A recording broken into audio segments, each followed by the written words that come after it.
जुगती थी। मत्स्यगंधा ने महात्मा जी, अरे आप तो ब्राह्मण हैं और मैं जात की मलाहिन हूँ, मेरे शरीर से मछली की दुर्गंध आ रही है, ये योग नहीं होना चाहिए, लोग देखेंगे क्या। तो पराशर ऋषि ने कहा चिंता मत करो। उन्होंने तपोबल से सूर्य को बादल से ढक दिया और रात हो गई वहां। फिर मत्स्यगंधा के साथ उनका संयोग हुआ, जिससे व्यास जी का जन्म हुआ। महापुरुषों का कहना है कि जो पराशर ऋषि इतने बड़े तपस्वी हैं, जो दिन को रात बना सकते हैं अपने तपोबल से, मत्स्यगंधा के शरीर से दुर्गंध को सुगंध में परिणत कर सकते हैं, लेकिन अपने मन पे काबू नहीं कर पाए। उन्होंने एक मलाहिन के साथ उनका मन खराब हो गया, अवैध संबंध किया। ये मन बड़ा चंचल है, चंचलम ही मनः कृष्ण प्रमाथि बलवद्दृढ़म् तस्या विग्रहं मन्ये वायुरिव सुविष्टम्। जब भगवान गीता का उपदेश कर रहे थे तो अर्जुन ने कहा प्रभु ये मन तो बड़ा ही चंचल है, इसे कैसे निग्रह किया जाए। भगवान ने कहा अभ्यासेन तु कौन्तेय, अर्जुन इस मन को मेरे हवाले कर दो, मेरे अलावा इस मन का लगाम कोई नहीं कर सकता है। परमात्मा ही मन के लगाम को अपने अंदर में कर सकता है। इसलिए इस कथा के माध्यम से हम लोगों को ये शिक्षा लेनी है, ये प्रेरणा लेनी है कि मन ही मनुष्य के उत्थान और पतन दोनों का कारण, मनो एव मनुष्याणां कारणं बन्ध मोक्षयो। मन के हारे हार है, मन की जीते जीत। जब तक आपका मन नियंत्रित नहीं है, आप जीवन में कुछ नहीं कर सकते। और बड़े बड़े बुढ़ापे अवस्था में भी 100 साल के बूढ़ों का भी मन बिगड़ जाता है। मन तभी नियंत्रण रहेगा जब उसे जहाँ राम वहाँ काम,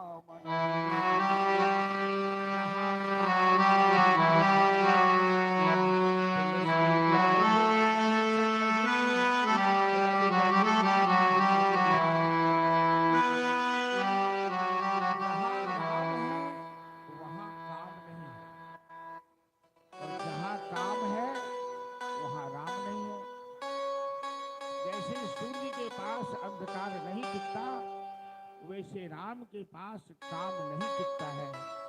इसलिए अपने मन को बढ़ाने के लिए, मन को नियंत्रित करने के लिए, उत्थान करने के लिए अपने मन को राम जी के चरणों में सौंपने का प्रयास।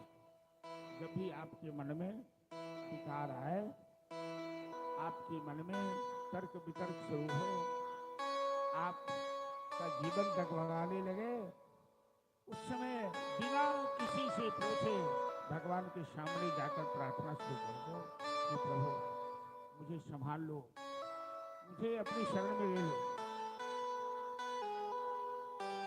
हनुमान जी लंका जलाकर आए, लाखों सेना का संहार किया लंका में, और जामवंत ने कहा राम जी से कि प्रभु हनुमान ने सभी वानरों की जान बचाई है, सीता का पता लगाकर हनुमान ने इतना बड़ा बड़ा काम किया। हनुमान जी के मन में थोड़ा सा अहंकार जगने लगा।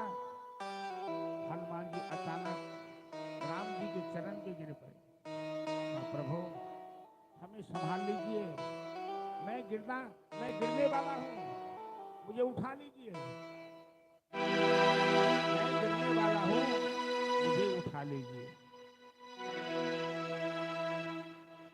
नजरों से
पराशर ऋषि सूर्य देव को ढक सकते हैं तपोबल से, लेकिन एक मलाहिन के सामने उनका मन नियंत्रण में नहीं रहा। और संसार में हम लोगों का भी यही हाल है। इसलिए ऐसा कभी अहंकार मत करना कि मैंने साधना के बल पर, माला के बल पर, उपवास के बल पर, तपस्या के बल पर अपने मन को काबू में कर लिया। ये मन कभी किसी के काबू में नहीं रहता। उसी के काबू में मन रहता है जिस पर ठाकुर की कृपा हो जाती है, वरना ये बड़ा ही चंचल है। नारद जी के सामने सैकड़ों अप्सराएं आई स्वर्ग से इनको गिराने के लिए, लेकिन इनके ऊपर कोई प्रभाव नहीं पड़ा, क्योंकि नारद जी का ध्यान राम जी की उपासना में लगा हुआ। इनके ऊपर कामदेव का, इनके ऊपर वासना का कोई विकार नहीं पड़ा। नारद जी की तपस्या पूरी हुई। महादेव बड़े प्रेम से सत्संग करते हुए माता पार्वती से कथा सुना रहे हैं कि गिरिजा, मन को नियंत्रण करना किसी के बस की बात नहीं है। परमात्मा के अलावा इस मन को कोई नियंत्रित नहीं कर सकता। नारद मेरे पास आया, मैंने नारद को बैठने के लिए कहा, आओ आओ नारद, क्या हाल चाल है, बहुत दिनों पर आए हो। महादेव नारद जी से पूछते हैं कि बहुत दिनों पर आए हो। नारद जी कहते हैं, जहां आपने तपस्या की थी मैं भी वहीं तपस्या में लग गया था, और तपस्या करते करते हमारी समाधि लग गई, इसलिए कुछ ज्यादा समय बीत गया। अच्छा, तपस्या पूरी हो गई? नारद जी कहते हैं, हाँ सरकार, तपस्या पूरी हो गई, लेकिन क्या बताऊं, इंद्रदेव मेरी तपस्या में बाधा डालने के लिए अप्सराओं को भेजा था, लेकिन मेरे मन में जरा सा भी विकार पैदा नहीं हुआ।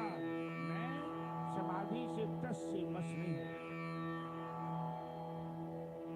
महादेव समझ गए कि नारद जी के मन में तपस्या का अहंकार हो गया। और आत्म प्रशंसा दो चीज होती है, आत्म प्रशंसा और आत्म विश्लेषण। आत्म विश्लेषण करने से मनुष्य का विकास होता है और आत्म प्रशंसा करने से मनुष्य का पतन हो जाता है। तो जब ही नारद जी आत्म प्रशंसा करने लगे कि मैंने अप्सराओं को भगा दिया, तो महादेव हंसने लगे। महादेव कहते हैं, नारद ज्ञानी हो, तपस्वी हो, ठीक है, लेकिन जो चर्चा मेरे सामने कर रहे हो,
से मस नहीं हो पाया, मैं अपने मन पर पूरा काबू रखा हूं।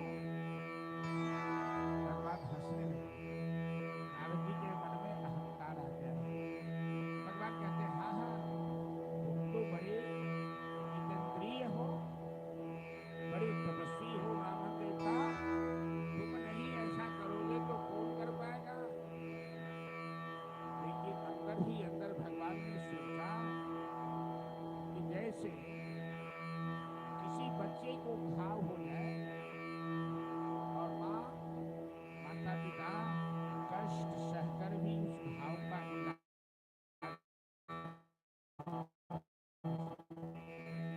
तो नारद जी के मन में अब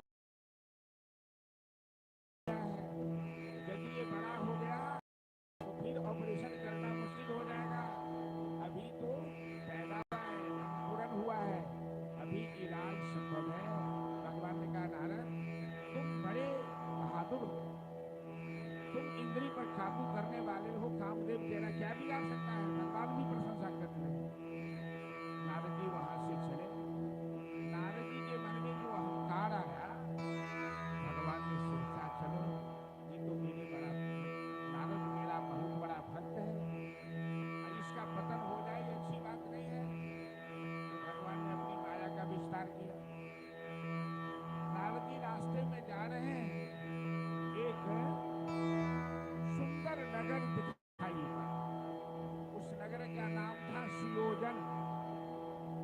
उस नगर में सुंदर महल, अट्टालिका, सुंदर बाग बगीचे, सुंदर सरोवर, सुंदर हवा बह रही है, सुंदर पक्षियों का कलरव चल रहा है। नगर में प्रवेश करते ही नारद जी का मन खुश हो गया, प्रसन्न हो गया। उस नगर के जो राजा थे उनका नाम था शील निधि। उनकी एक कन्या थी, राजा शील निधि की कन्या विश्वमोहिनी थी, परम सुंदरी थी। और राजा अपनी कन्या के विवाह के लिए स्वयंवर का आयोजन करने जा रहे थे। नारद जी उस राज दरबार में प्रवेश किए। राजा ने नारद जी का सम्मान किया। नारद जी, राजा शीलनिधि अपनी कन्या को विश्वमोहिनी को बुलाया, कहा नारद जी को प्रणाम करो।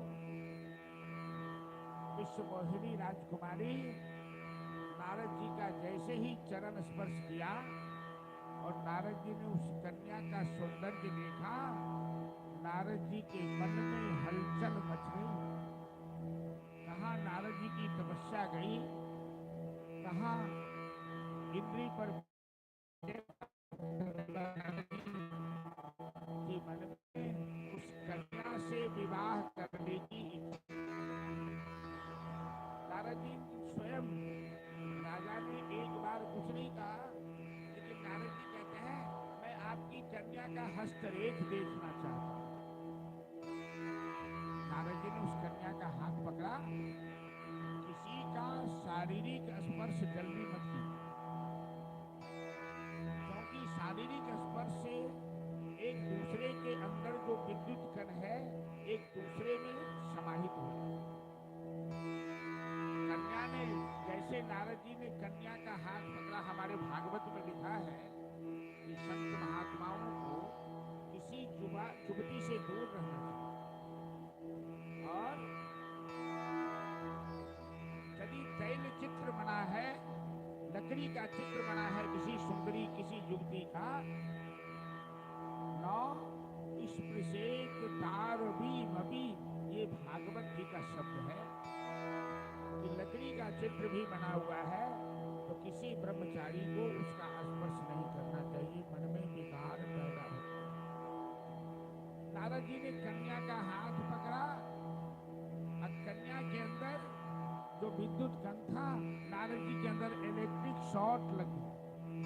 नारद जी छटपटाने लगे, ये कन्या कैसी मेरी पत्नी हो जाए, मैं इससे कैसे विवाह करूं। नारद जी ने हस्तरेख देखा, महाराज तुम्हारी कन्या के होने वाले पति बड़े महान होंगे। और नारद जी वहां से चले।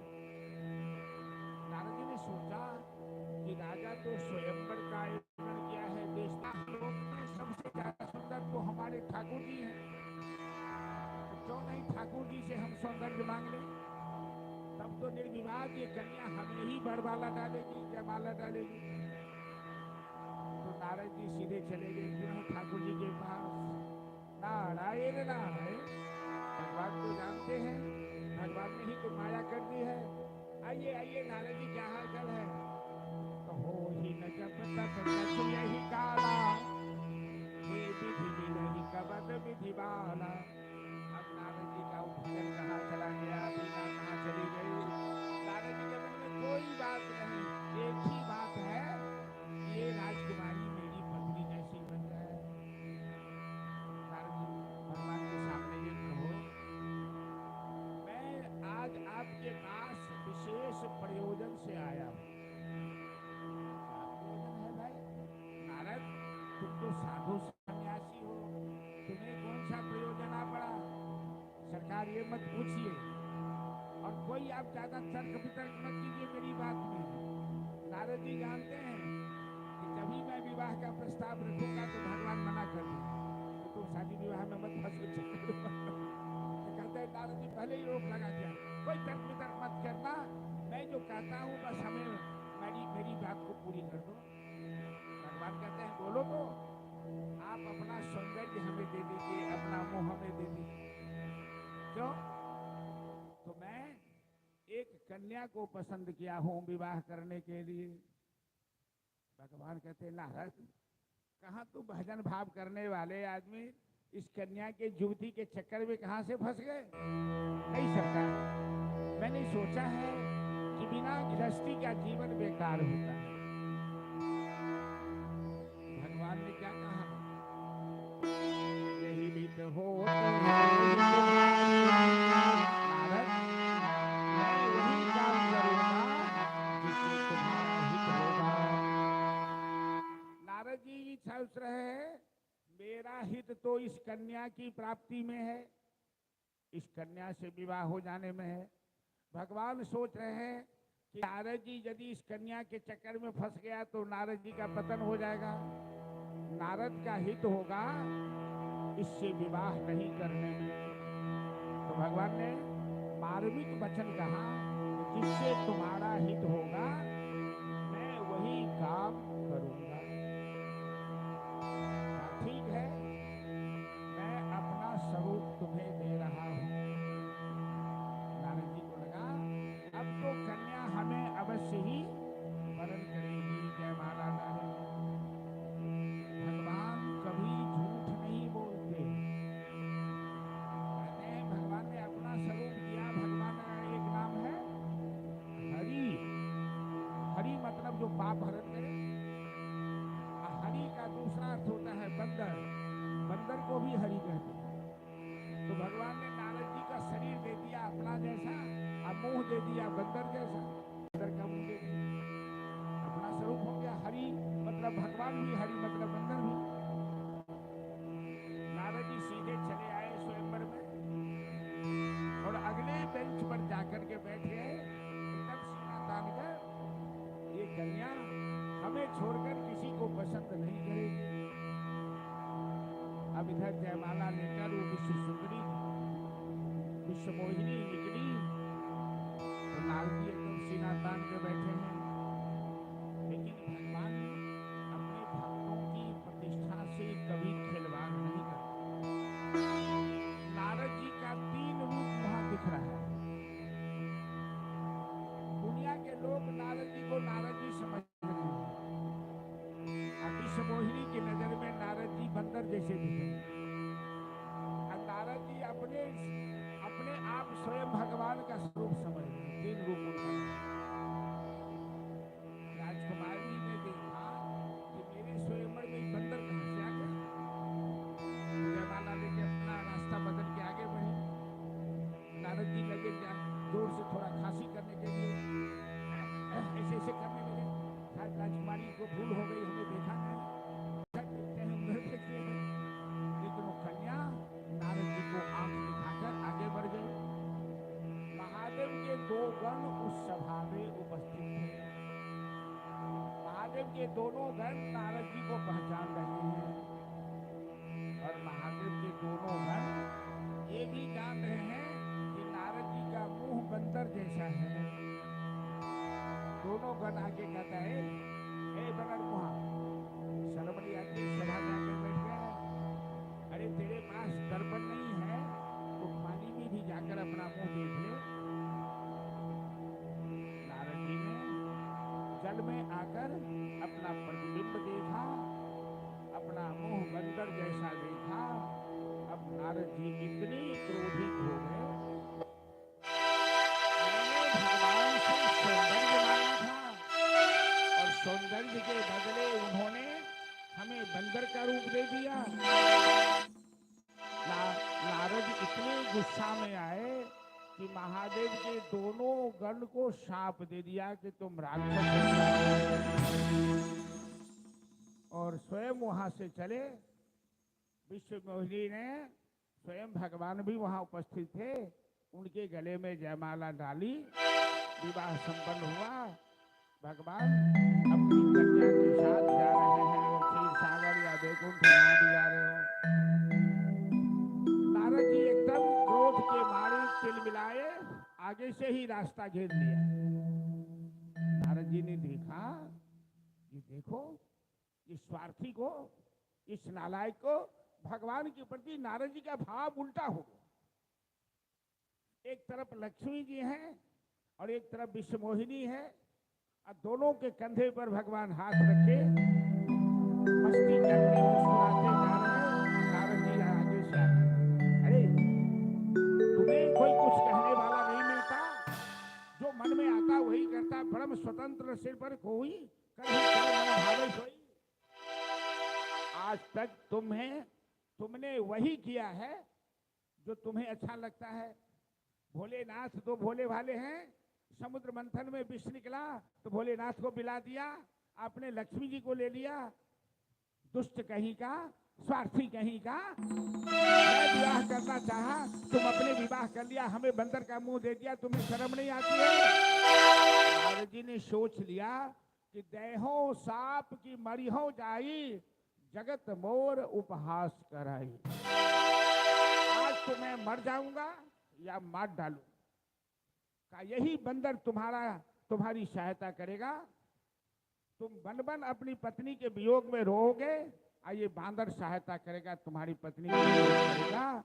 नारद जी ने भगवान को शाप दे दिया। जब शाप दे दिया तो भगवान ने अपनी माया को समेट लिया। वहाँ विश्वमोहिनी है, वहाँ लक्ष्मी माता है, वहाँ कोई नहीं है। नारद जी के ऊपर जो नशा चढ़ा था विवाह का, वो नशा उतर गया। नारद जी भगवान के चरण पे गिर पड़ी, सरकार ये क्या हो गया, हमारी समझ में तो कुछ नहीं आ रहा है। भगवान कहते हैं कुछ नहीं हुआ, ये मेरी माया थी, मैंने लीला की। नारद जी कहते सरकार जो हो, मैंने आपको जो शाप दिया है आवेश में आकर, मेरा शाप व्यर्थता हो जाए, शाप अन्यथा हो ही जिमी, शाप बेकार हो जाए। सरकार मैंने आपको दे दिया, मैंने आपको कष्ट दे दिया। भगवान कहते हैं नारद, तुम्हारा शाप हमारे लिए वरदान होगा। अब मैं धरती पर मनुष्य बनकर अवतार लूंगा और बंदर हमारी सेना होगी। तुमने जो शाप दिया है, मैं उस शाप को साकार करूंगा, तुम चिंता मत करो। तुमने कुछ भी नहीं किया, तुमने जो भी किया है वो हमारी प्रेरणा से किया है। नारद जी कहते हैं प्रभु, मेरे मन में तो शांति नहीं है, मेरे मन में कैसी शांति आएगी? नारायण कहते हैं कि नारद, तुमने महादेव का अपमान किया है। महादेव ने तुमको मना किया था ना कि मेरे सामने अपनी प्रशंसा मत करना, लेकिन तुम उस समय महादेव से ईर्ष्या करने लगे और महादेव के अंदर दोष देखने लगे। उसी का परिणाम है कि आज तेरा ये हाल हो चुका है। अब तुम महादेव का ही नाम जपो किसी पवित्र स्थान में जाकर, तभी तुम्हें शांति मिलेगी और तुम्हारा शाप मेरी लीला होगी। इस तरह से नारद जी भगवान को प्रणाम किए और नारद जी किसी शिव धाम में आकर भगवान शिव की पंचाक्षरी मंत्र का जाप कर रहे हैं।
एक भजन के बाद हम लोग फिर चलते हैं सत्संग में।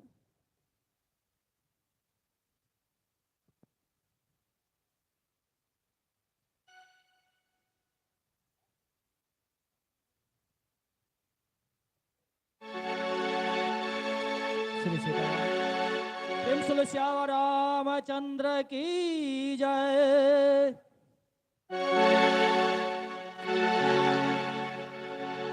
दुनिया में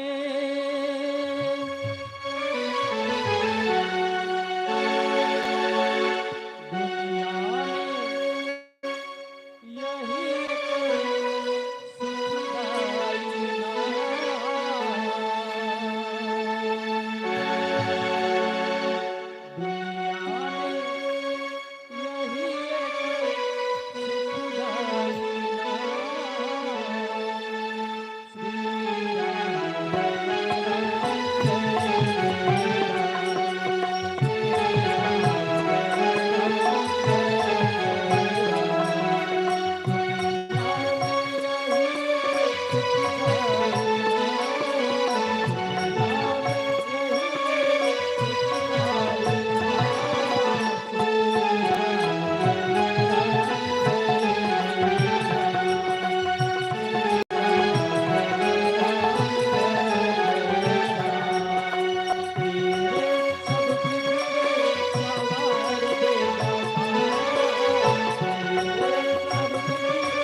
महादेव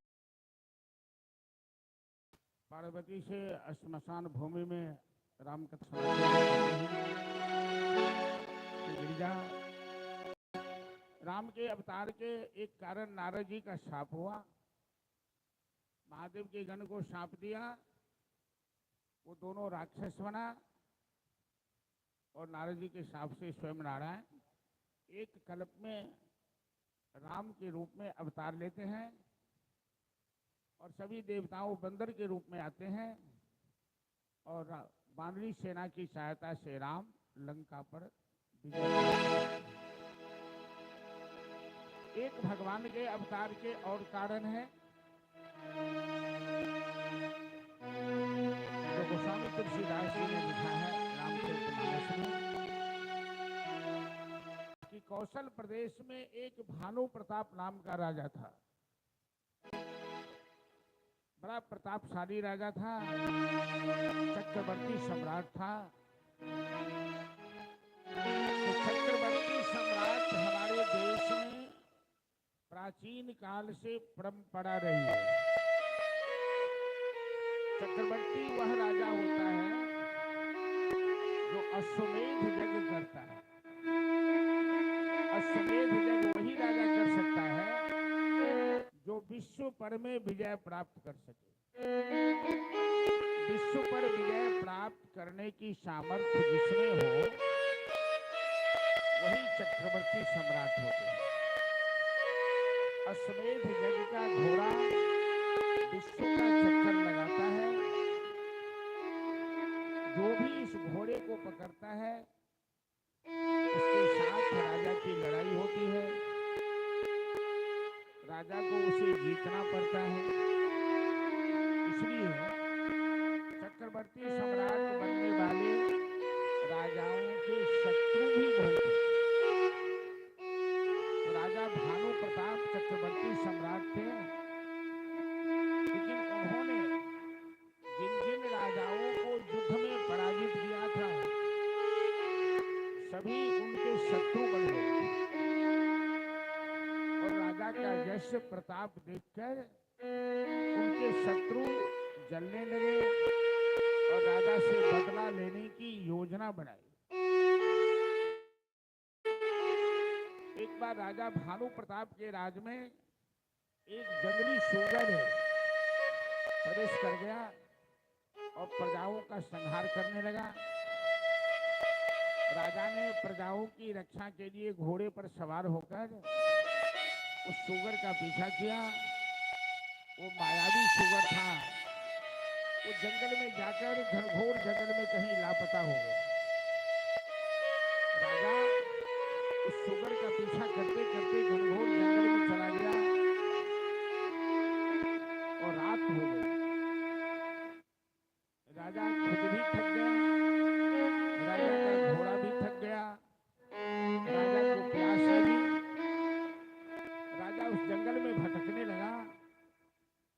राजा देखता है कि बगल में एक सुंदर सरोवर है और वहां एक सुंदर आश्रम है। उस आश्रम में एक महात्मा हाथ में माला लेकर के ध्यान में है, भगवान का नाम जाप कर रहा है। राजा उस महात्मा के पास गया, महात्मा को प्रणाम किया। महात्मा ने राजा से नाम पूछा, तुम्हारा नाम क्या है? राजा ने अपना नाम छुपाकर कोई और नाम बता दिया।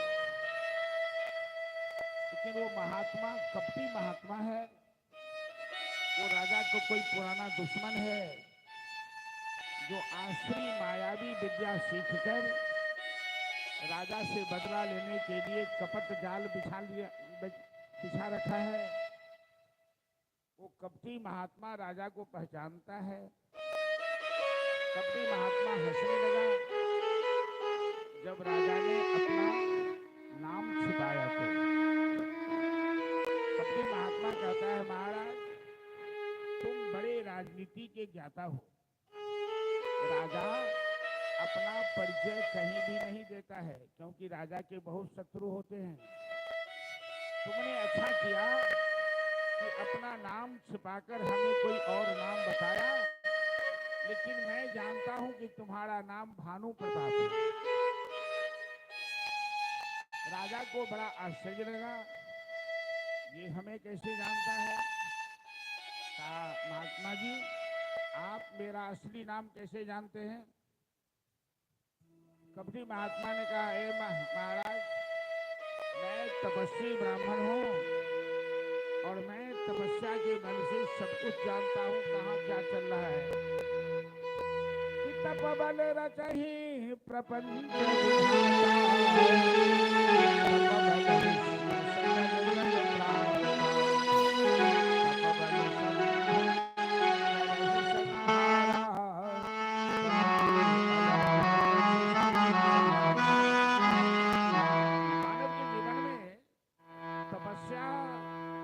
कुछ भी प्राप्त किया जा सकता है, कुछ भी असंभव नहीं है। मैं तपस्या के बल से दुनिया की सारी खबर यहाँ बैठे बैठे रखता हूँ। ऐसी मीठी मीठी बात बोलकर कपटी महात्मा राजा को विश्वास में ले लिया। राजा महात्मा का चरण पकड़ लिया। कहा, मैं तो भाग्यशाली हूँ महात्मा जी कि आप जैसे सिद्ध पुरुष हमें मिल गए इस जंगल में। कपटी महात्मा कहता है, पहले तुम सरोवर में जाकर के स्नान करो, पानी पियो, घोड़े को पानी पिलाओ, फिर मेरे पास आकर बैठना, सत्संग करना। राजा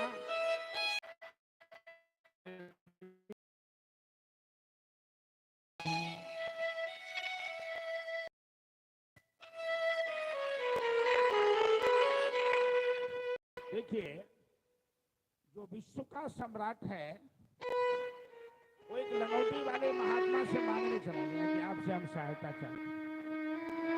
महात्मा ने कहा, क्या चाहते हो? तो मैं अमर होना चाहता हूँ, अर्थात मैं कभी नहीं मरना चाहता हूँ। कपटी महात्मा कहता है, अमर तो तुम हो सकते हो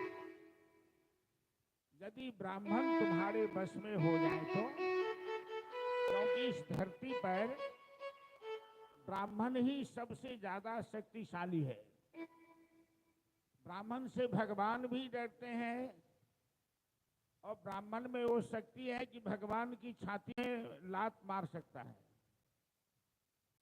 यदि ब्राह्मण तुम्हारे बस में हो जाए तो तुम धरती पर अखंड सम्राट बनकर शासन करोगे। राजा ने पूछा कि ब्राह्मण बस में कैसे होगा? कपटी महात्मा कहता है, मेरे पास तो तरीका है, लेकिन इसके लिए हमें तुम्हें राजधानी में जाना पड़ेगा और मैं किसी गांव घर नगर में जाता नहीं हूँ। जब से जन्म लिया हूँ तब से इसी जंगल में निवास कर रहा हूँ। मेरा नाम एक तनु है और आज तक कोई गांव नगर में मैं कदम नहीं रखा हूँ। राजा चरण पकड़ के रोने लगा, महात्मा जी मैं आपका शिष्य हूँ, मैं आपका चेला हूँ, मेरे लिए तो कुछ कीजिए। इसी तरह मीठी मीठी बातें बोलकर एक कपटी महात्मा राजा को अपने विश्वास में, अपने जाल में फंसा लिया। गोस्वामी तुलसीदास जी महाराज इस प्रसंग में एक दोहा लिखते हैं।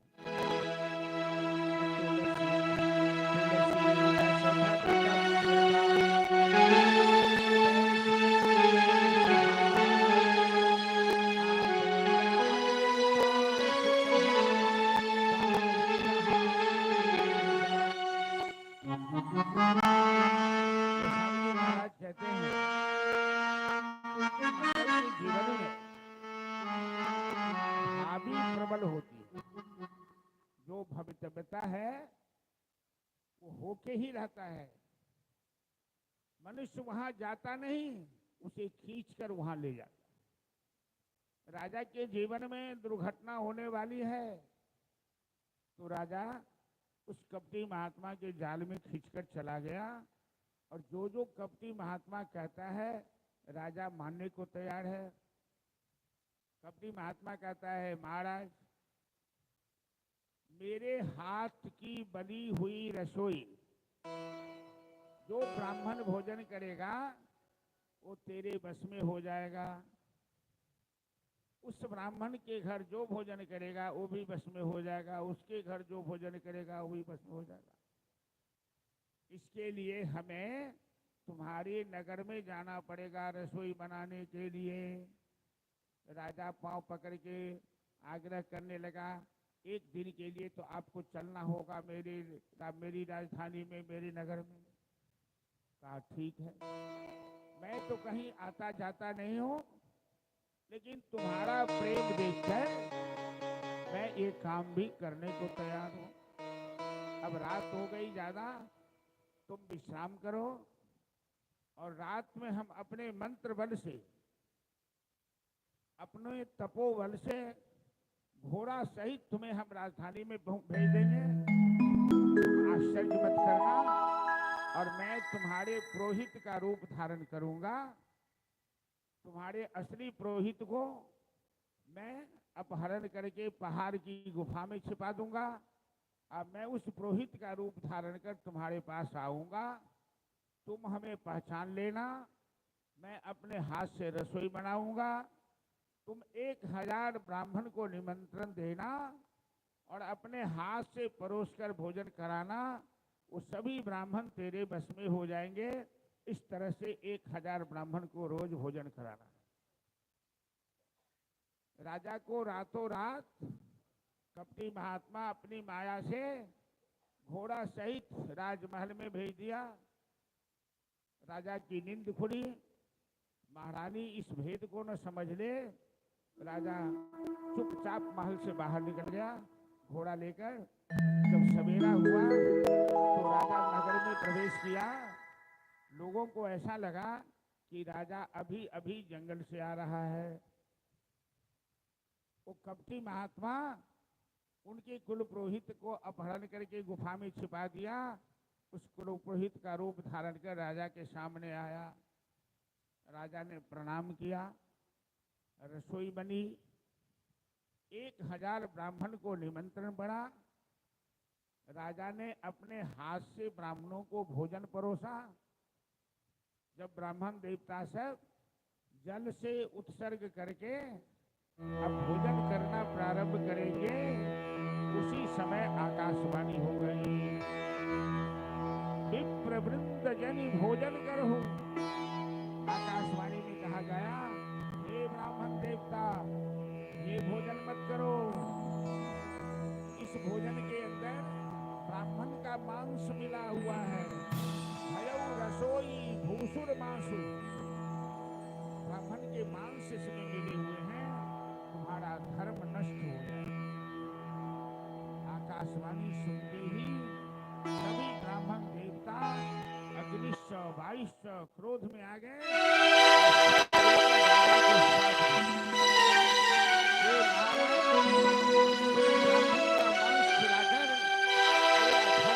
करना चाहा, हम तुम्हें साप देते हैं कि 6 महीना के अंदर में तेरे वंश में कोई नहीं बचेगा, कोई जल देने वाला नहीं रहेगा, तुम्हारा सर्वनाश हो जाएगा।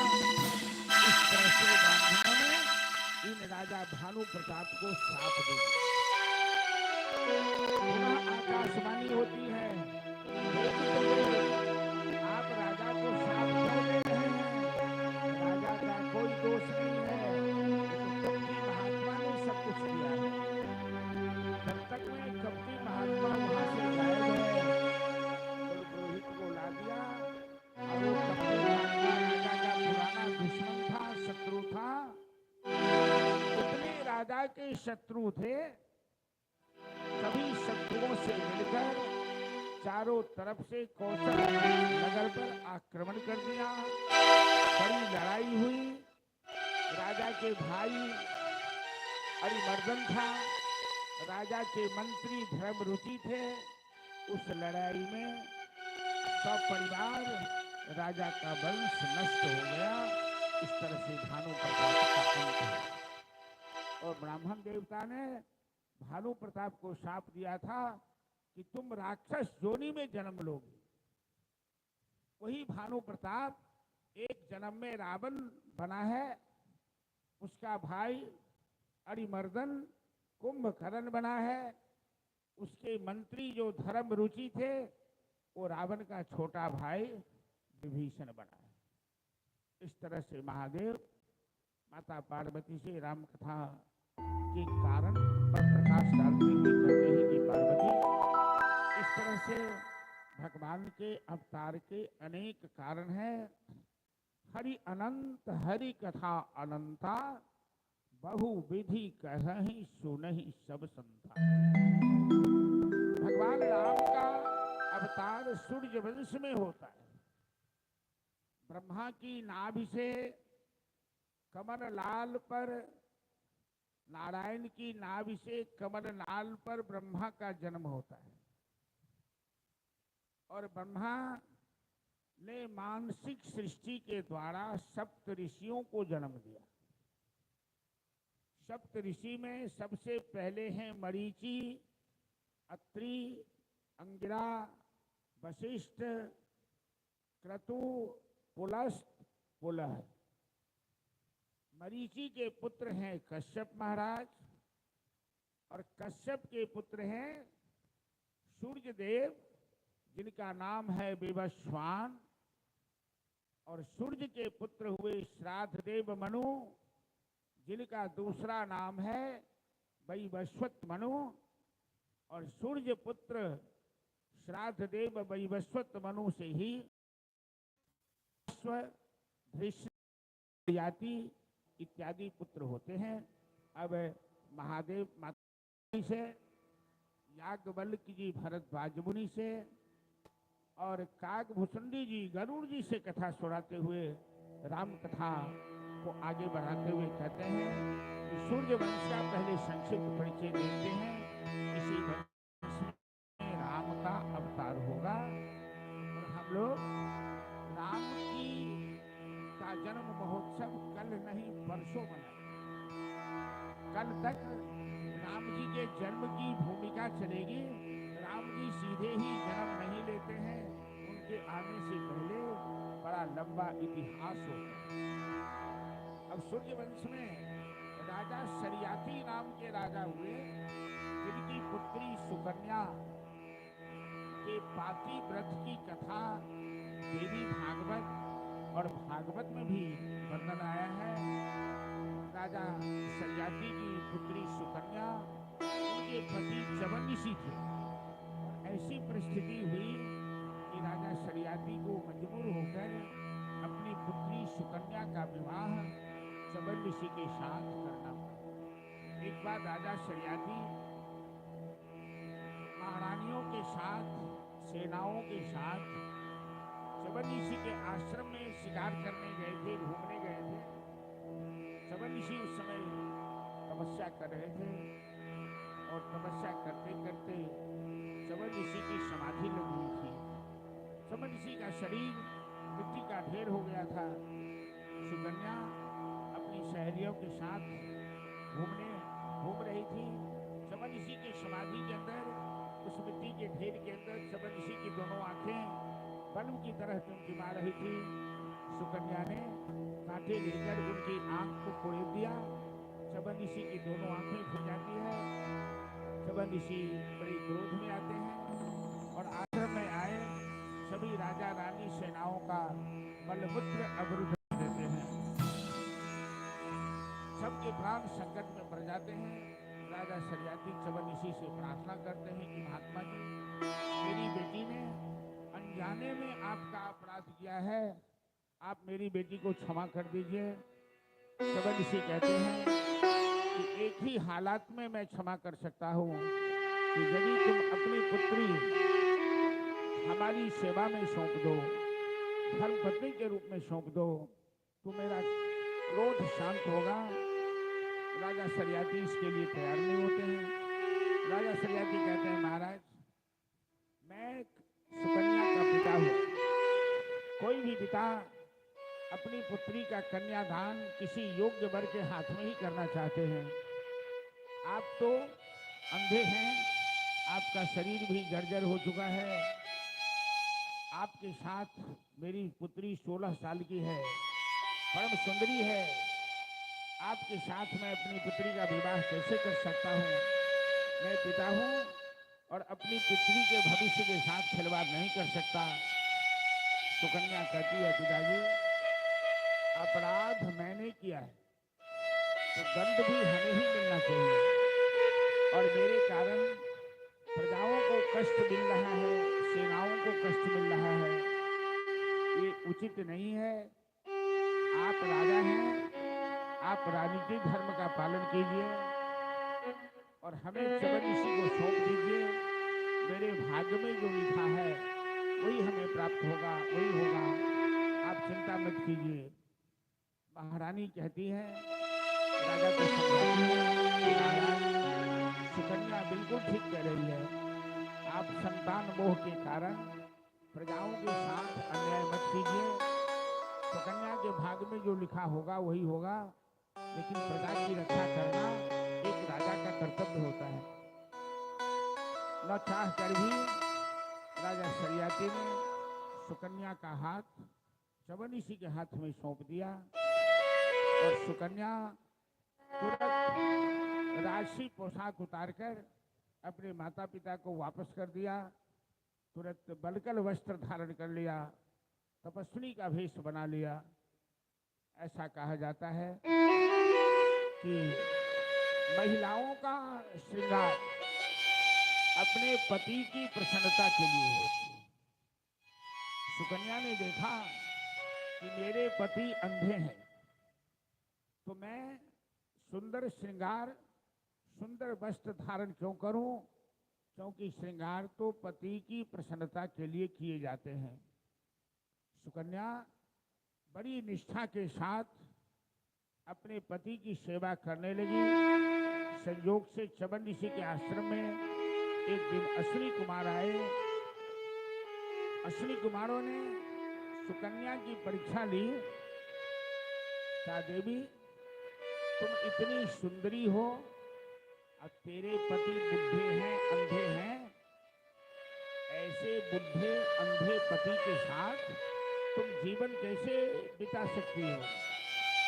हम देवताओं के वैद्य अश्विनी कुमार हैं, हमारे साथ चलो, हम तुम्हें स्वर्ग ले चलते हैं।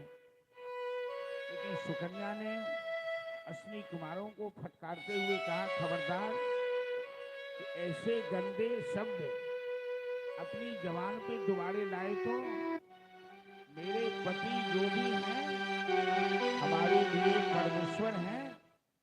मैं अपने पति की सेवा करके ही संतुष्ट हूँ। अश्विनी कुमार प्रसन्न होकर सुकन्या को वरदान दिया और अश्विनी कुमार के वरदान चवन ऋषि के नेत्र भी वापस आ गए, चवन ऋषि का बुढ़ापा भी दूर हो गया। एक नारी अपने जीवन में पापी व्रत धर्म पालन कर अपने जीवन के सभी लक्ष्य को पूरा कर सकती है। धर्म का पालन करना, धर्म की रक्षा करना, ये जीवन का परम लक्ष्य होता है। इसलिए मनुष्य को छोटे छोटे स्वार्थों के लिए, छोटी छोटी सुख सुविधाओं के लिए कभी अपने धर्मों का त्याग नहीं करना चाहिए। पातिव्रत धर्म में बड़ा सामर्थ्य है, बड़ी शक्ति है। और सुकन्या ने अपने पति को नेत्रवान बनाया, सुकन्या ने अपने पति को जवान बनाया, और चवन ऋषि ने वरदान देने वाले अश्विनी कुमारों को सहायता की। देवराज इंद्र ने अश्विनी कुमारों को यज्ञ से बहिष्कृत कर दिया था। चवन ऋषि ने अपने तपोबल से अश्विनी कुमारों को देवताओं से लड़ाई करके यज्ञ में अधिकार दिलाया। ये है भारतवर्ष में ऋषि मुनियों की तपोबल की तपस्या की शक्ति। ये है भारतवर्ष में पतिव्रता नारी की सामर्थ्य, पतिव्रता नारी का चमत्कार। उसी वंश में राजा सत्यव्रत नाम के राजा हुए, जिनके घर त्रिशंकु नाम के राजा हुए। और राजा त्रिशंकु को विश्वामित्र ने अपने तपोबल से सदेह स्वर्ग भेज दिया था। मतलब राजा सत्यव्रत के पुत्र हैं त्रिशंकु, जो वशिष्ठ ऋषि के शाप से चांडाल योनि प्राप्त कर गए हैं। और त्रिशंकु को चांडाल योनि मिली तो ऋषि विश्वामित्र जो 60,000 वर्ष तपस्या करके, गायत्री की उपासना करके वो शक्ति प्राप्त किए थे, और अपने तपोबल से ऋषि विश्वामित्र ने राजा त्रिशंकु को सदेह स्वर्ग भेज दिया, जीते जी स्वर्ग भेजा। लेकिन देवताओं ने त्रिशंकु को स्वर्ग से धक्का देकर नीचे गिरा दिया। और विश्वामित्र बड़े जिद्दी, बड़े ही हठी थे। वो इतने सामर्थ्यवान थे कि अपने तपोबल से क्षत्रिय वंश में जन्म लेकर भी ब्राह्मणत्व प्राप्त कर लिए। हमारे इतिहास में एक विश्वामित्र ही ऐसे ऋषि हुए हैं जो एक जन्म में 2 जाति के बन गए। एक जन्म में एक इंसान एक ही जात का होता है, चाहे जिस वंश में जन्म ले वो उसी वंश का होता है। लेकिन विश्वामित्र क्षत्रिय वंश में जन्म लेकर भी वो ब्राह्मणत्व को प्राप्त कर लिया, तपस्या करके, हट करके, लड़ाई करके। और ब्रह्मा जी ने विश्वामित्र को ब्रह्मर्षि कहके, ब्राह्मण कहके संबोधित किया। वही विश्वामित्र राजा त्रिशंकु को सदेह अपने तपोबल से स्वर्ग भेजा। जब देवताओं ने त्रिशंकु को धक्का देकर नीचे गिरा दिया तो विश्वामित्र अपने तपोबल से उसे आसमान में ही रोक दिया और दूसरे ब्रह्मांड की रचना शुरू कर दी। विश्वामित्र, ब्रह्मा जी आए, उन्हें मना किया। अब विश्वामित्र की बनाई हुई सृष्टि आज भी चल रही है। भादो मास में होने वाला अन्न, नारियल इत्यादि विश्वामित्र की सृष्टि की रचना मानी जाती है। ऐसे प्रतापशाली विश्वामित्र ऋषि थे। उनकी कथा आएगी। राम जी के साथ विश्वामित्र जब होंगे तब उनकी चर्चा हम करेंगे। त्रिशंकु राजा का पुत्र ही राजा हरिश्चंद्र हुआ। राजा हरिश्चंद्र की चर्चा सब जानते हैं, सब करते हैं। राजा हरिश्चंद्र इस धरती पर ऐसे राजा हुए कि एक सत्य के कारण, अपने वचन के पालन के कारण डोम के घर नौकरी किए, अपने और अपनी महारानी को बेच दिया काशी में जाकर। लेकिन अपना वचन त्याग नहीं किया। कहावत है कि चंद्र टड़े सूरज चढ़े, करे जगत व्यवहार, पर हरिश्चंद्र के तरे न अटल विचार। राजा हरिश्चंद्र की कथा आती है। उसी वंश में 7वें पीढ़ी में आकर शगर नाम के राजा होते हैं। राजा शगर ने 99 अश्वमेध यज्ञ किया और 100 अश्वमेध यज्ञ करने वाला स्वर्ग का राजा बनता है। जब राजा शगर 100वां अश्वमेध यज्ञ प्रारंभ किया और दिग्विजय में शगर के अश्व के यज्ञ के घोड़ा जब 60,000 संतान दिग्विजय में यात्रा किए उस यज्ञ के घोड़ा को लेकर, तो इंद्रदेव ने राजा शगर के यज्ञ में बाधा डालने के लिए कपट किया और उस घोड़ा को कपिल मुनि के आश्रम में छिपा दिया और ब्राह्मण का वेश बनाकर शगर पुत्रों को झूठा बयान किया कि तुम्हारा घोड़ा कपिल मुनि अपने आश्रम में छिपा रखे हैं। 60,000 शगर के पुत्र जो उस घोड़े की रक्षा में जा रहे थे, नौजवान थे, उदंड स्वभाव के थे। ब्राह्मण की बात सुनकर शगर पुत्रों ने गंगा सागर में जाकर कपिल मुनि को ईंटे पत्थर मारकर घायल किया, अपमानित किया, उन्हें चोर समझा। जब कपिल मुनि को सहन नहीं हुआ, उनके मुंह से अग्नि की ज्वाला निकली और उनके मुंह से निकली हुई अग्नि की ज्वाला में 60,000 शगर के पुत्र भस्म बन गए, राख के ढेर बन गए। धरती पर हाहाकार मच गया। शगर के दूसरे पुत्र असमंजस महाराज पता लगाते कपिल मुनि के पास आए और प्रार्थना करके कपिल मुनि को प्रसन्न किया। कपिल मुनि ने कहा, इस घटना के पीछे परमात्मा की प्रेरणा है कि तुम अपना घोड़ा ले जाकर अपने पिता का यज्ञ संपन्न करो और अपने भाइयों के उद्धार के लिए तपस्या करके गंगा को स्वर्ग से धरती पर लाओ। इसी कारण से ये घटना घटी है कि गंगा इस बहाने स्वर्ग से धरती पर आना है। शगर के पुत्र असमंजस महाराज घोड़ा लाकर अपने पिता का यज्ञ संपन्न किया और गंगा को स्वर्ग से धरती पर लाने के लिए तपस्या करने चले गए। उनके जीवन का अंत हुआ। गंगा माता प्रसन्न नहीं हुई। उनके पुत्र अंशुमान भी तपस्या करने गए, उनके जीवन का भी अंत हो गया। गंगा माता प्रसन्न नहीं हुई। अंशुमान के पुत्र दिलीप भी तपस्या करके जीवन का अंत कर दिया। गंगा माता प्रसन्न नहीं हुई। दिलीप के पुत्र महाराज भगीरथ हुए। महाराज भगीरथ ने कठोर तपस्या की और तपस्या करके उन्होंने पहले विचार किया कि 3-3 पीढ़ियां तपस्या करके जीवन का अंत कर लिया, लेकिन गंगा माता प्रसन्न हुई। तो क्या कारण है?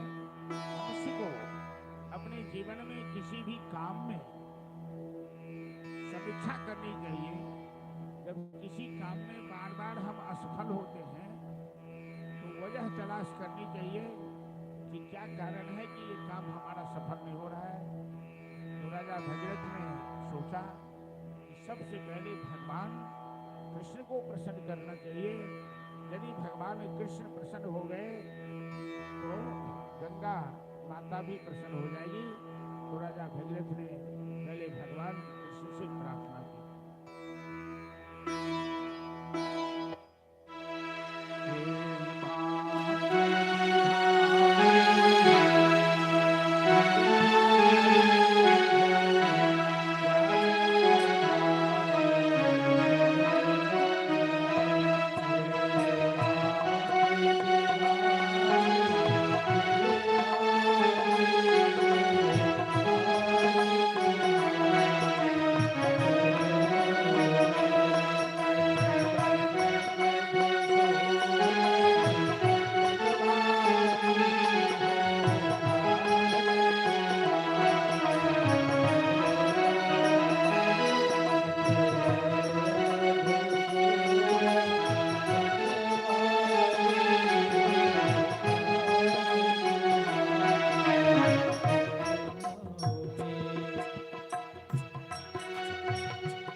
सुतदार से घरे बंधन भाई सुतदार कुटुंबी जन मैंने देखे सिगरे बंधन भाई सुतदार कुटुंबी जन मैंने देखे बिगड़े बंधन सब स्वार्थ के हैं संसारी हो प्यार तुम्हारे चरणों में सब स्वार्थ के हैं अनिवार्य हो प्यारे तुम्हारे चरणों में हे भांत बिहारी गिरधारी हो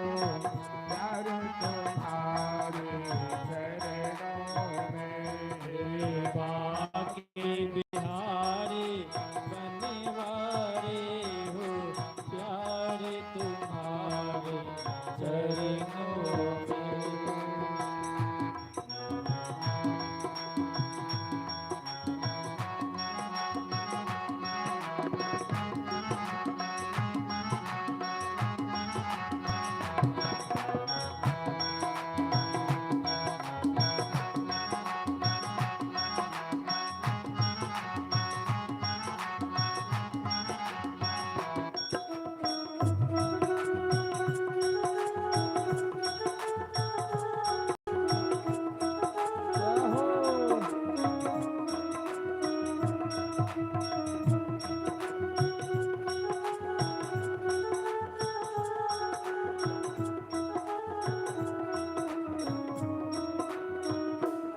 मैं दुख में रहूं चाहे सुख में रहूं फूलों में रहूं कांटों में रहूं मैं दुख में रहो या सुख में रहो फूलों में रहो कांटों में रहो मैं दुख में रहूं चाहे सुख में रहूं फूलों में रहूं कांटों में रहूं मैं दुख में रहो या सुख में रहो फूलों में रहो कांटों में रहो वन में घर में जहाँ भी रहो हो प्यार तुम्हारे चरणों में भले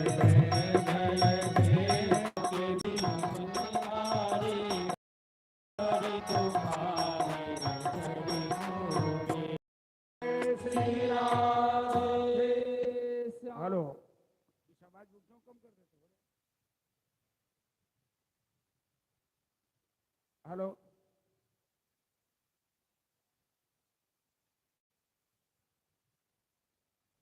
गंगा को स्वर्ग से धरती पर लाने के लिए सूर्यवंशीय राजा सगर के पुत्र असमंजस अपने जीवन को बलिदान दिया। उनके पुत्र अंश और चौथे पीढ़ी में उनके पुत्र महाराज भगीरथ। गंगा माता ने कहा, पुत्र भगीरथ, हम तुम्हारी तपस्या से प्रसन्न हैं। मदापहारम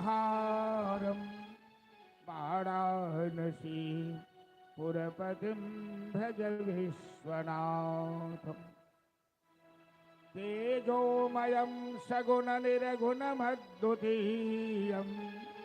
मानन्दकन्दमपराजितमप्रमेयम् नागात्मकं सकलनिष्कलमात्मरूपं वाराणसी पुरपतिं भज विश्वनाथ। आशुतोष औढ़दानी भगवान सदाशिव भगीरथ की तपस्या से प्रसन्न हुए। कहा, पुत्र भगीरथ, मैं गंगा को अपने मस्तक पर धारण करने के लिए तैयार हूं। तुम गंगा को स्वर्ग से आने के लिए बोलो। गंगा मैया की उत्पत्ति भगवान के चरण से। देवी भागवत में कथा है कि राधा रानी के भय से गंगा भगवान कृष्ण के अंगूठे में छिप गई। जब भगवान ने वामन रूप धारण कर राजा बलि के दरबार में 3 कदम में समस्त ब्रह्मांड को नापा, तो ब्रह्मा जी ने भगवान का चरण धोया और भगवान के चरण से निकलकर गंगा ब्रह्मा के कमंडल में चली गई। देवताओं ने गंगा से प्रार्थना की। देवताओं की प्रार्थना से प्रसन्न होकर गंगा ब्रह्मा के कमंडल से स्वर्ग में आई। गंगा की अनेकों धाराएं हैं, गंगा के अनेक नाम हैं। गंगा नाम है, सुरसरी नाम है, जाह्नवी नाम है, त्रिपथगा नाम है, नारायणी नाम है, सुरसरिता नाम है। और आज राजा भगीरथ की तपस्या से प्रसन्न होकर गंगा कि ब्रह्मांडम खंडयंतीम हर्षिरसि जटा बल्लिमुल्लासयंतीम स्वरलोकाता पतंतीम कनकगिरिगुहा गंडशैलास्खलंतीम छोनी पृष्ठे लुठंतीम दुरुच्चैचमो निर्भरं भर्त्सयंतीम पाथोधिम पूरयंतीम सुरनगर सरित पावनी नखपुना। भगवान शिव की जटा में गंगा समा गई। कैलाश शिखर पर भगवान शिव हाथ में डमरू त्रिशूल लेकर अपनी जटा का इतना विस्तार किया कि गंगा शिव की जटा में समा गई। अब धरती पर आने के लिए गंगा को कोई रास्ता नहीं दिख रहा है। जटाटवी गलत ज्वल प्रवाह पावितस्थले गले बलम्ब लंबिताम भुजंग तुंग मालिकाम डमट डमट डमट डमन निराडवट डमरभयम सखार चंड तांडवम तनो तुनः शिवः शिवम कटा कटा हसम भ्रमा भ्रमम बिलिम्ब नरिहरि विलोलवी चिवल्लरी विराजमान मूर्धनि धगत धगत धगत ज्वलन ललाट पट्ट पाव के किशोर चंद्र शेखरे रति प्रदीक्षणम। भगवान शिव ने गंगा का अभिमान दूर करने के लिए अपनी जटा का विस्तार किया और गंगा शिव की जटा में समा गए। अंत में भगीरथ ने भगवान शिव से प्रार्थना की और भगीरथ की विनम्रता से भगवान शिव ने अपनी जटा का संवरण किया और शिव की जटा से मुक्त होकर गंगा कैलाश शिखर से नीचे आई। गंगोत्री होती हुई गंगा जल का पावन स्पर्श जैसे भारतवर्ष को हुआ। वर्षों से अकाल पड़ा था, 60,000 सगर के पुत्र की आत्माएं भटक रही थी। गंगा जल के पावन स्पर्श से इंद्रदेव प्रसन्न होकर वर्षा करने लगे, जयकारा होने लगी। बोल गंगा महारानी की जय। आगे आगे भगीरथ दौड़ते जा रहे हैं। अब पीछे पीछे गंगा की कलकल निदाग्नी धारा बहती जा रही है। हिमालय से निकलकर ऋषिकेश हरिद्वार होते हुए गंगा भारतवर्ष के 2 भागों में बांटती हुई सीधे गंगा सागर में जाकर समा जाती है, जहाँ कपिल मुनि का आश्रम है, जहाँ 60,000 सगर के पुत्र की आत्मा कपिल मुनि के शाप से भस्म हो चुकी थी, जिनकी आत्माएं भटक रही थी। गंगा जल के पावन स्पर्श से 60,000 सगर पुत्र की आत्माओं को मुक्ति मिली और गंगा हिमालय से निकलकर गंगा सागर में बंगाल की खाड़ी में जाकर समा गई। और गंगा भारतवर्ष की शान है, गंगा भारतवर्ष की मुस्कान है, गंगा भारतवर्ष की पहचान है। आज हम दुनिया वालों के सामने बड़ी बुलंदी के साथ सीना ठोक कर ये कहते हैं कि हम उस देश के वासी हैं जिस देश में गंगा बहती है। भारत के लिए भगवान का एक वरदान है गंगा, सच पूछो तो इस देश की पहचान है गंगा। भारत के लिए भगवान का एक वरदान है गंगा, सच पूछो तो इस देश की पहचान है गंगा। भारत के लिए भगवान का एक वरदान है गंगा, सच पूछो तो इस देश की पहचान है गंगा। भारत के लिए भगवान का एक वरदान है गंगा, सच पूछो तो इस देश की पहचान है गंगा। हर हर गंगे हर हर, हर हर गंगे हर हर, हर हर गंगे हर हर, हर हर गंगे हर हर। गिरिराज हिमालय की बेटी महान है गंगा, भारत माता के मस्तक का अभिमान है गंगा। गिरिराज हिमालय की बेटी महान है गंगा, भारत माता के मस्तक का अभिमान है गंगा। यह अपनी मातृभूमि पर एक एहसान है गंगा, लाखों करोड़ों होठों की मुस्कान है गंगा। गंगा ही हिंदुस्तान हिंदुस्तान है गंगा, सच पूछो तो इस देश की पहचान है गंगा। भारत के लिए भगवान का एक वरदान है गंगा, सच पूछो तो इस देश की पहचान है गंगा।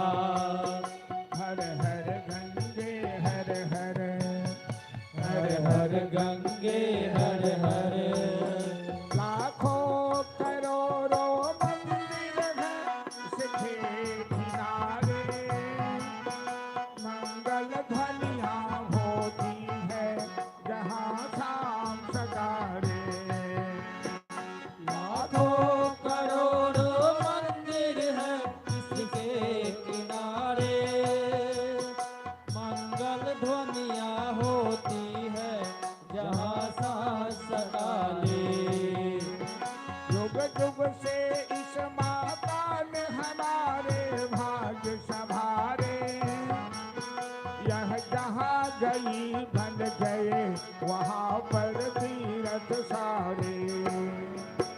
यह अपनी मातृभूमि पर एक एहसान है गंगा, सच पूछो तो इस देश की पहचान है गंगा।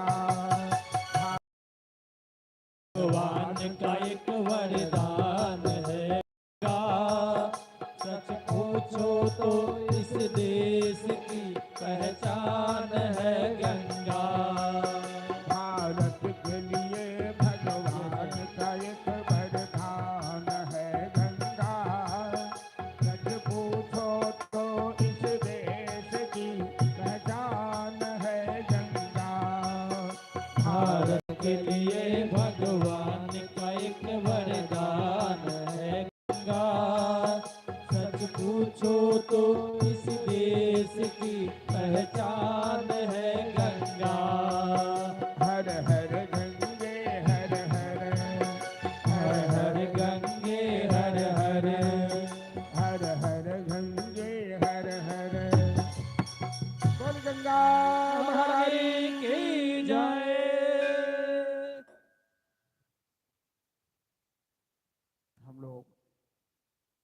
राम कथा के माध्यम से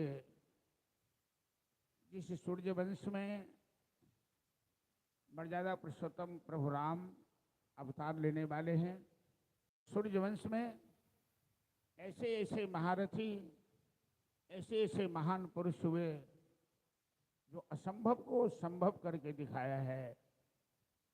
मैं राजा हरिश्चंद्र की चर्चा किया, एक वचन के पालन के लिए उन्होंने अपना स्वराज्य साम्राज्य सब कुछ दान में दे दिया, स्वयं श्मशान घाट की नौकरी किए।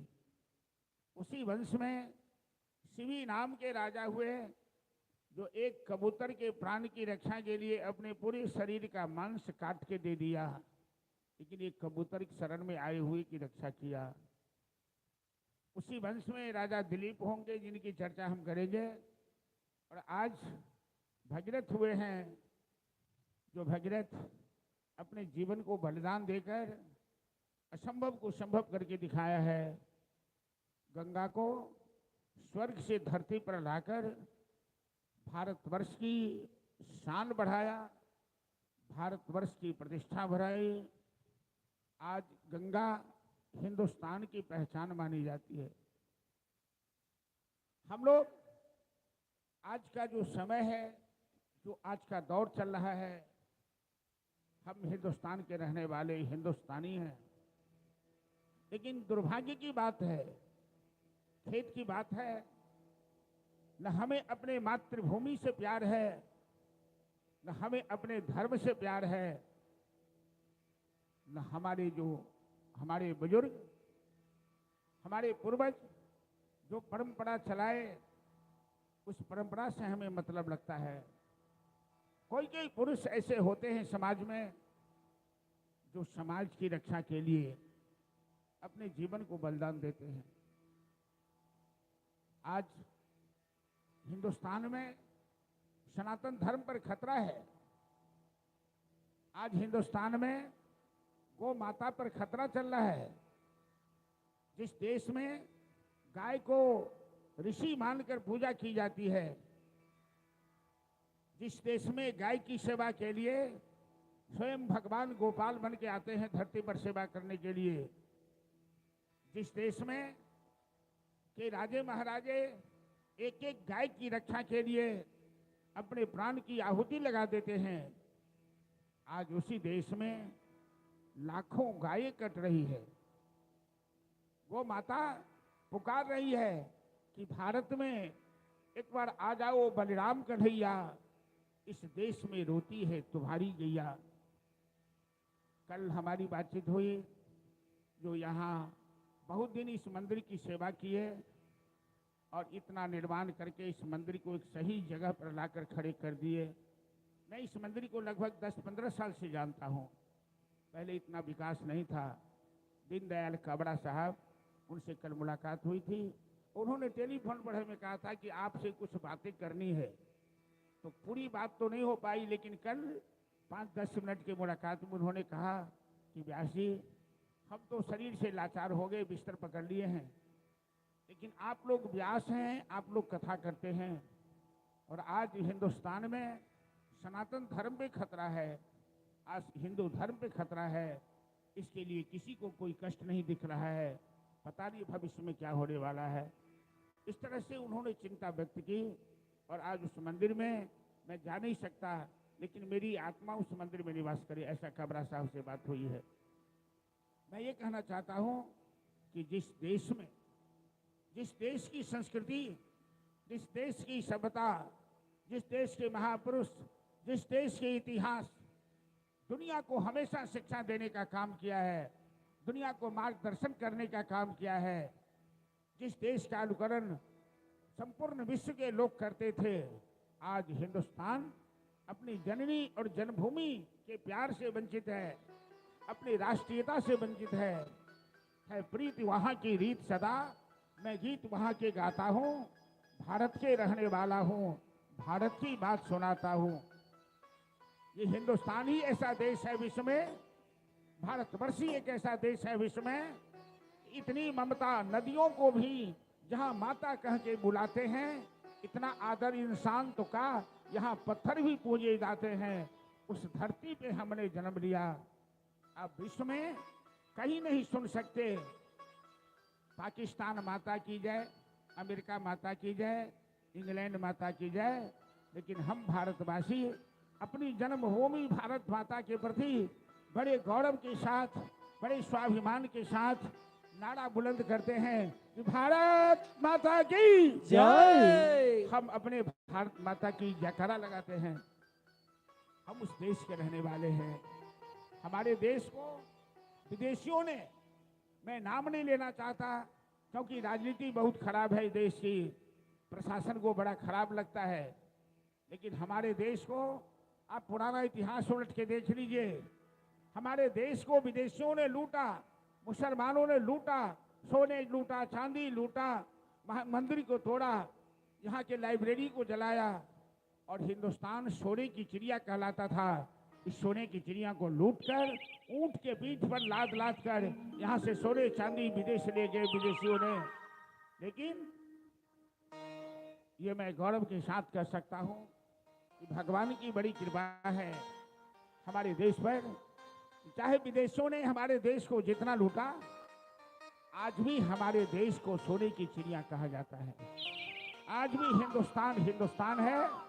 आज भी हमारा देश गौरव से भरा हुआ है, और आज भी हमारा देश दुनिया को सहायता दे रहा है। हम किसी से सहायता नहीं लेते, लेकिन हमारा देश विदेशियों को, जहां लोग खाने के लिए मरते हैं, जहां लोग भूखे मरते हैं, हिंदुस्तान आज भी विदेशियों को सहायता दे रहा है। आज भी हमारे बच्चे, हमारे छात्र छात्रा पाठशालाओं में, विद्यालयों में, महाविद्यालयों में जब गौरव के साथ इस राष्ट्रीय गीत को गाते हैं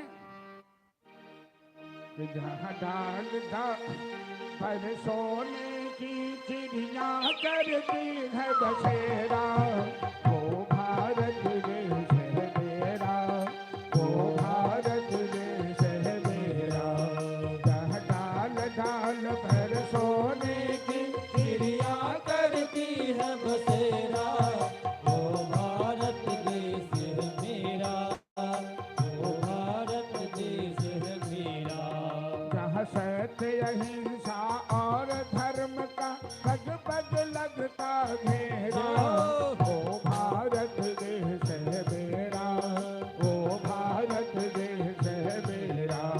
जहाँ सत्य अहिंसा और धर्म का पग पग लगता मेरा, वो भारत देश है मेरा, वो भारत देश है मेरा। जय भारती।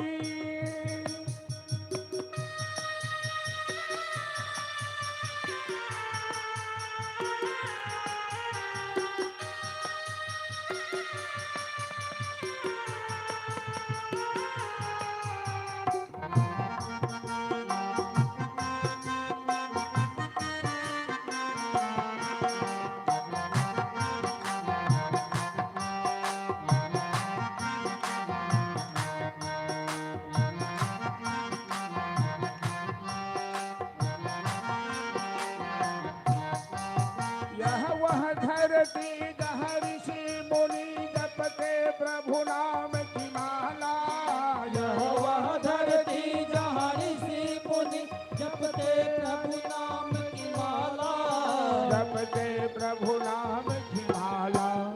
जहाँ गाँव गाँव और नगर नगर में कोई न डाले ताला, जहाँ गाँव गाँव और नगर नगर में कोई न डाले ताला, कोई न डाले ताला। जहाँ सूरज आकर सबसे पहले करता शाम सवेरा, वो भारत देश है मेरा, वो भारत देश है मेरा। जहाँ डाल डाल पर सोने की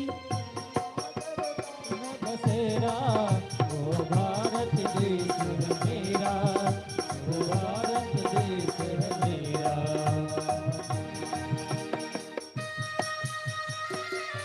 जय हो।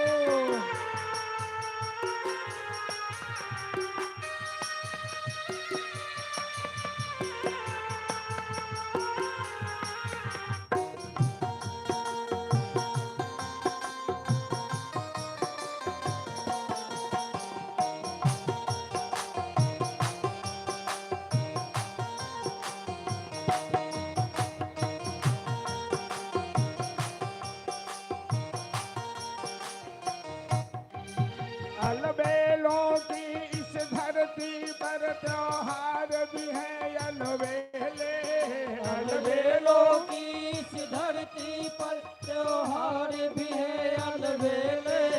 त्योहार भी है अलबेले। कहीं दिवाली की जगमग, कहीं होली के हैं मेले।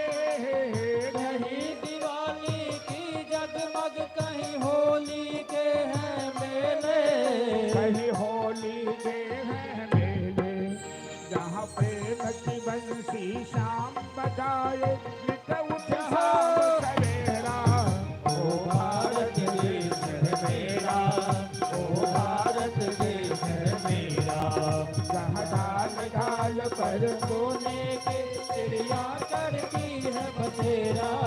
ओ भारत देश है मेरा, ओ भारत देश है मेरा। जहाँ सत्य अहिंसा और धर्म का पग पग लगता घेरा। ओ भारत देश है मेरा, ओ भारत देश है मेरा। जहाँ सत्य अहिंसा और धर्म का पग पग लगता मेला। ओ भारत देश है मेरा, ओ भारत देश है मेरा। ओ भारत देश है मेरा, ओ भारत देश है मेरा। बोल भारत माता की जय। जो भरा नहीं है भावों से, जिसमें बहती रसधार नहीं, हृदय नहीं वह पत्थर है, जिसमें स्वदेश का प्यार नहीं। जननी और जन्मभूमि, माता और मातृभूमि स्वर्ग से भी ज्यादा प्रिय होती है। और आज हमारे देश में नेशनल कैरेक्टर जो समाप्त हो गया है, उसे जगाने की जरूरत है। भारत हमारा देश है, हमारी मातृभूमि है, हम भारत माता की संतान हैं। इसे हमारे देश के ऋषि मुनियों ने तपस्या करके सींचा है, हमारे पूर्वजों ने अपनी बलिदान देकर सींचा है। और आज हमारा उत्तरदायित्व बनता है कि हम अपने धर्म, अपनी संस्कृति, अपने इस परंपरा की, अपनी मातृभूमि की रक्षा के लिए हमेशा जगे, जागरूक बने रहें, सोए नहीं। चलिए, उसी वंश में दिलीप नाम के राजा हुए। राजा दिलीप को कोई संतान नहीं थी। गुरु ने बताया कि तुमने गौ माता का अपमान किया है, और जहां गौ माता का अपमान होता है, वहां वंश की वृद्धि रुक जाती है। जब गौ माता आशीर्वाद देगी, तभी तुम्हारे वंश की वृद्धि होगी। चक्रवर्ती सम्राट होकर भी राजा दिलीप अपनी धर्म पत्नी सुदक्षिणा के साथ गुरुकुल में जाकर 21 दिन तक गाय की सेवा की, गाय की चरवाही की। और गौ माता ने राजा दिलीप की परीक्षा ली। ये राजा हमारी सेवा संतान के लिए कर रहा है। कर्म दो तरह से होता है, एक निष्काम कर्म होता है, एक सकाम कर्म होता है। हम किसी कामना लेकर कोई काम करते हैं, उसे सकाम कहते हैं। और हम निस्वार्थ भाव से कोई काम